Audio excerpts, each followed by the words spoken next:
பெங்களூருவில் ஏடிஎம் வேனை கடத்தி அதிலிருந்து 7 கோடி ரூபாய் பணத்தை கொள்ளையடித்த வழக்கில் சிஎம்எஸ் வேன் பொறுப்பாளர், முன்னாள் ஊழியர் மற்றும் போலீஸ் கான்ஸ்டபிள் என 3 பேர் போலீசாரால் கைது செய்யப்பட்டிருக்கின்றனர். 3 மாதங்களாக நோட்டமிட்டு சிஎம்எஸ் வேனின் டிராக்கிங் சிஸ்டத்தை துண்டித்து கொள்ளையடித்த சம்பவத்தின் திடுக்கிடும் பின்னணி என்ன?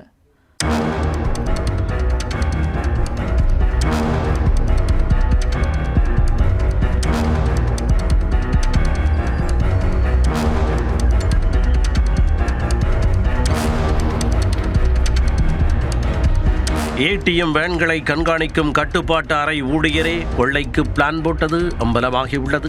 3 மாதங்கள் திட்டமிட்டு 15 நாட்கள் ஃபீல்ட் ஒர்க் செய்து சிசிடிவி கேமரா இல்லாத இடத்தில் 7 கோடி ரூபாயை நேக்காக கொள்ளையடித்ததும் தெரியவந்துள்ளது. போலீசில் சிக்காமல் இருக்க ஏடிஎம் வேனின் டிவிஆர் ரெக்கார்ட் சிஸ்டம் மற்றும் ஜிபிஎஸ் டிராக்கிங் சிஸ்டத்தை துண்டித்து சம்பவம் செய்துள்ளனர். நாட்டையே அலறவிட்ட ஏடிஎம் வேன் கொள்ளையும் உடந்தையாக செயல்பட்ட போலீஸ் கான்ஸ்டபிளும் சிக்கியது எப்படி? நவம்பர் 19 பெங்களூருவின் அசோக் பில்லர் அருகே ஏடிஎம் மையத்தில் நிரப்ப 7 கோடி ரூபாய் பணத்துடன் சென்ற சிஎம்எஸ் வேனை இந்திய அரசு என ஸ்டிக்கர் ஒட்டப்பட்ட காரில் வந்த மர்ம நபர்கள் வழிமறித்துள்ளனர். சரியாக 12:48 மணி அளவில் நடந்த இச்சம்பவத்தில் ஆர்பிஐ அதிகாரிகள் போல நடித்து சிஎம்எஸ் வேனில் இருந்த துப்பாக்கி ஏந்திய பாதுகாவலர்கள், பணம் நிரப்பும் ஊழியர் உள்ளிட்ட 3வரையும் வேனுடன் கடத்தினர். டெய்ரி சர்க்கிள் மேம்பாலம் வரை வேனை ஓட்டிச் சென்ற கொள்ளை கும்பல் பிற்பகல் 1:16 மணிக்கு வண்டியை பாலத்தின் ஓரமாக நிறுத்தி வேனில் இருந்த 7 கோடி ரூபாய் பணத்தை ஏற்கனவே அங்கு தயார் நிலையில் வைத்திருந்த இனோவா காருக்குள் ஏற்றியவர்கள் வேன் ஊழியர்களை அங்கேயே விட்டு தப்பினர். பட்டப்பகலில் அரங்கேறிய இந்த துணிகர சம்பவம் நாடு முழுவதும் பெரும் அதிர்வலைகளை ஏற்படுத்த சுமார் 200க்கு மேற்பட்ட அதிகாரிகள் பல்வேறு குழுக்களாக பிரிந்து விசாரணையை தொடங்கினர். கடத்தலுக்கு பயன்படுத்திய வாகன எண்கள் போலியானது என தெரிய வந்தது. சம்பவம் நிகழ்ந்த ஒரு பகுதி ஒரு சிசிடிவி கேமராவில் கூட சிக்காத மறைவான இடம். வேன் எவ்வழியாக வந்தது? அதில் பணக்கட்டுகள் இருப்பது எப்படி கொள்ளை கும்பலுக்கு தகவல் தெரிந்தது?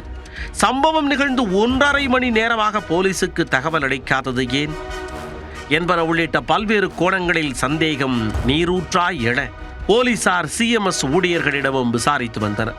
அப்பொழுதுதான் கடத்தப்பட்ட சிஎம்எஸ் வேனின் ஜிபிஎஸ் டிராக்கிங் சிஸ்டம் குறிப்பிட்ட சில மணி நேரம் துண்டிக்கப்பட்டிருந்ததும் டிவிஆர் எனும் வீடியோ ரெக்கார்டிங் சிஸ்டமும் அணைத்து வைக்கப்பட்டிருந்ததும் கண்டுபிடிக்கப்பட்டது. அது டெக்னாலஜியை வேனில் இருந்து இயக்க முடியாது. சிஎம்எஸ் வேன்களை கண்காணிக்கும் கட்டுப்பாட்டு அறையில் இருந்துதான் யாரோ இயக்கி இருக்க முடியும். அப்போதுதான் சம்பவத்தில் தொடர்புடைய ஒரு கருப்பு ஆடு பிளாக் ஷீப் சிஎம்எஸ் வேன்களின் கட்டுப்பாட்டு அறையில் பணியாற்றும் ஊழியர் என்பது உறுதி செய்தனர். பலகட்ட விசாரணைக்கு பின்னர் இறுதியாக சிஎம்எஸ் வேன் பொறுப்பாளர் கோபால் பிரசாத் என்பவர் தொக்காக சிக்கினார். 7 கோடி ரூபாயை கொள்ளையடிக்க திட்டமிட்ட கும்பலில் சிஎம்எஸ் வேன் பொறுப்பாளர் கோபால் பிரசாத் முக்கிய மூளையாக செயல்பட்டுள்ளார். வேன் எங்கு செல்கிறது? பணம் ஏற்றப்பட்டதா? எத்தனை பேர் உள்ளே இருக்கிறார்கள்? எங்கு மடக்க வேண்டும்?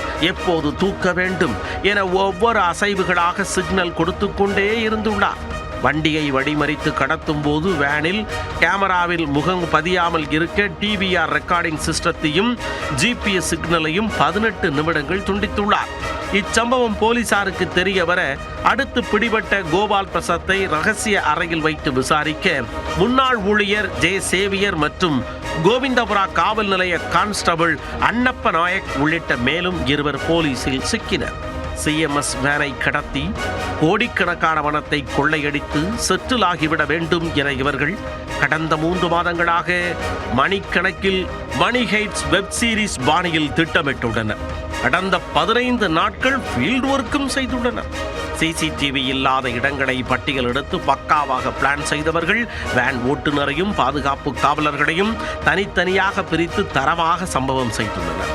தடயத்தை விட்டு வைக்காமல் கொள்ளையடிப்பது எப்படி? போலீசாரிடம் சிக்கிக்கொள்ளாமல் தப்பிப்பது எப்படி?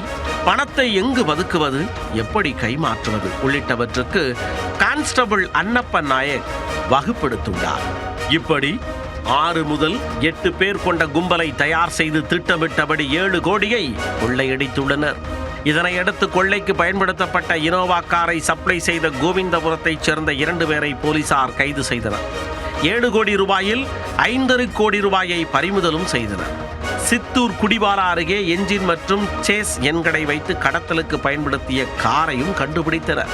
ஏடிஎம் வேன் கொள்ளை வழக்கிற்கு கிட்டத்தட்ட முற்றுப்புள்ளி வைத்துள்ள பெங்களூரு போலீசார் இச்சம்பவத்தில் தொடர்புடைய மேலும் சிலரை வலைவீசி தேடி வருகின்றனர்.